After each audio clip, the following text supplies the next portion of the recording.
আসসালামু আলাইকুম বন্ধুরা, কেমন আছেন? আশা করি সকলে ভালো আছেন।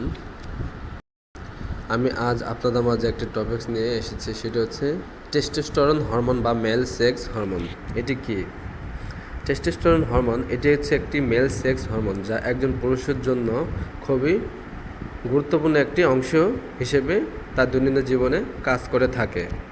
এটি এমন একটি হরমোন যার প্রভাবে একজন পুরুষের শারীরিকভাবে পরিবর্তন ঘটে, যেমন চুলের গঠন, পেশির গঠন, গলার আওয়াজ সবই এই হরমোন নিয়ন্ত্রণ করে থাকে।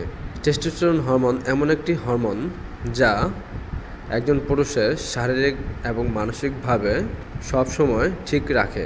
এই টেস্টোস্টেরন হরমোন ছেলে এবং মেয়ে উভয়ের মাঝেই বিদ্যমান, তবে মেয়েদের তুলনায় ছেলেদের মধ্যে বেশি থাকে এই হরমোনের পরিমাণ।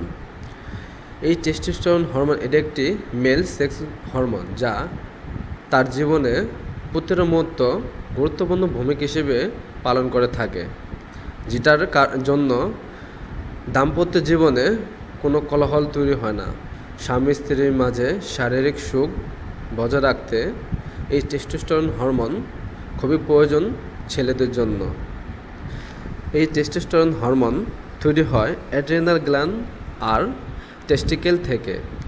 এই হরমোন রক্তের সাথে মিশে দেহের গঠন ঠিক করে। এই হরমোন স্বাভাবিকভাবে আপনার ভিতর থাকা মানে আপনার ভিতর এবং বাইরে পুরুষত্ব থাকা। সুতরাং বুঝতে পারছেন এই হরমোনের গুরুত্ব কতটা প্রয়োজন একজন পুরুষের জীবনে।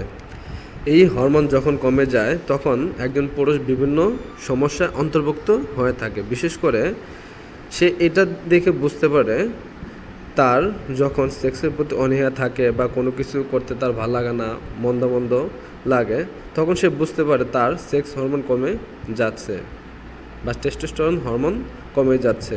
তাহলে বুঝতে পারছেন যে এই হরমোনের গুরুত্ব কতটা প্রয়োজন আমাদের দৈনন্দিন জীবনে। সুতরাং অবশ্যই আমাদের এটা ভাবতে হবে যে টেস্টোস্টেরন হরমোন কীভাবে ধরে রাখা যায় এবং বৃদ্ধি করা যায়, সেটা নিয়ে আমাদের সবসময় চিন্তা ভাবনা করতে হবে।